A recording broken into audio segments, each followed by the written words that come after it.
Hey guys, I just want to do a little tour around the boat. Some of you might have thought of this stuff before, but it's just some interesting stuff that I do. For sure you've got to have some way to store all of your devices, your jaw spreaders, your Knipex cutters or something similar, and of course you're going to need all of your pliers and such. I got cutters in there for my braid and such. The one thing that I do have here is Scotty rod holder, but I didn't want to drill any holes inside of my fiberglass here on the bass boat. So I got stainless steel clamps that hold on to the rail here, just like that. It's not too hard to put on at all, and the clamps hold it in beautifully.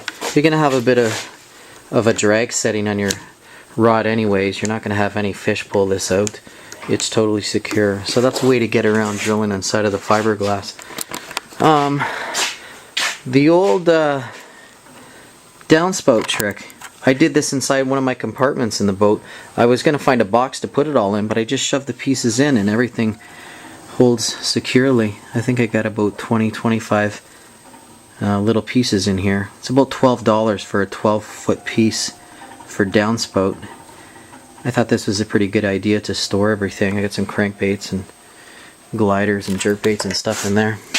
On the other side of the boat, I've got another storage part. Those paper trays that you use to slide papers in, I turned it, see if this comes out.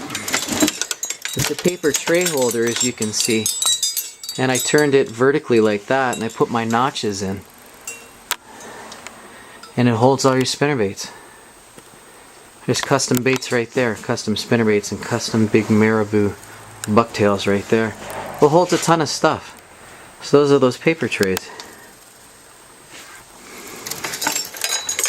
Put that back in there.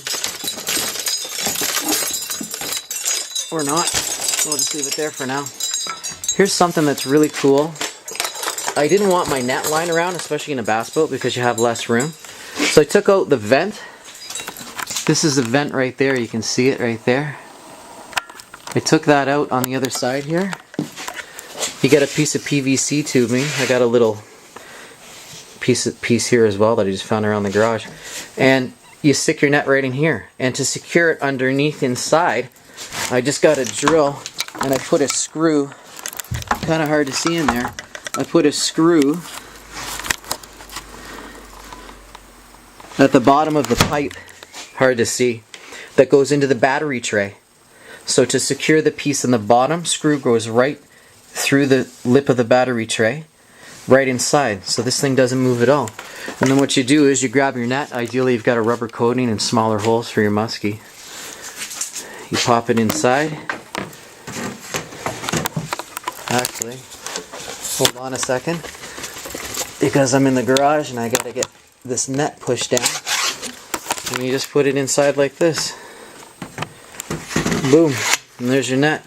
Stays in, doesn't move at all whenever you're driving around. I also leave it sticking up and everything's locked in place, because especially when you're fishing alone, you don't want to have to be setting that up. So I'll actually have it locked in place and the net fully extended.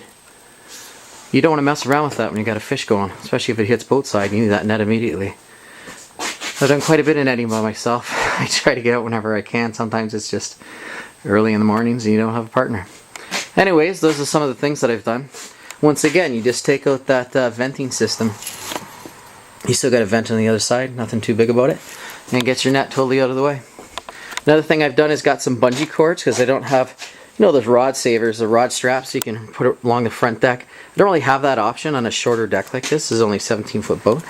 So I just got bungee, and you strap it over, and your rods go underneath, and the bungee holds the rods in beautifully. I run them up on the edge here, up in here. Put the front of the rods down here where the reels are, and just run them all the way up underneath. Totally secures them. Anyways, those are just some ideas that I've come up with in the boat.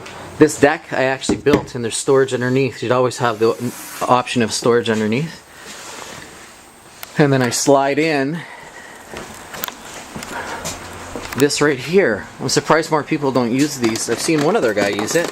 It's those storage trays that you get, you know, at Business Depot or wherever.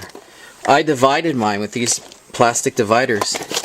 It's an L-shaped divider, and I stapled them in with stainless staples. So I got one tray.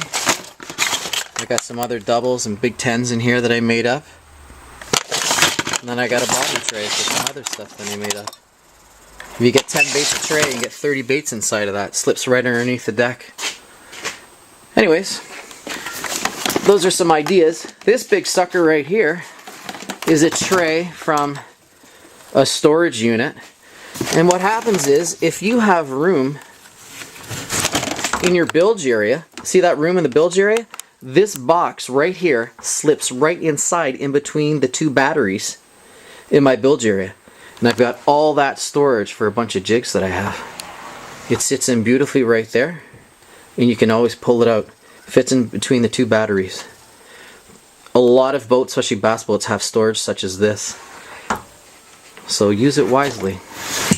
Anyways, those are some ideas. And I hope everybody enjoys watching some of these ideas and hopefully can use some of them. Ultimately, that's the purpose. So take care. And I guess we'll see you soon in another video.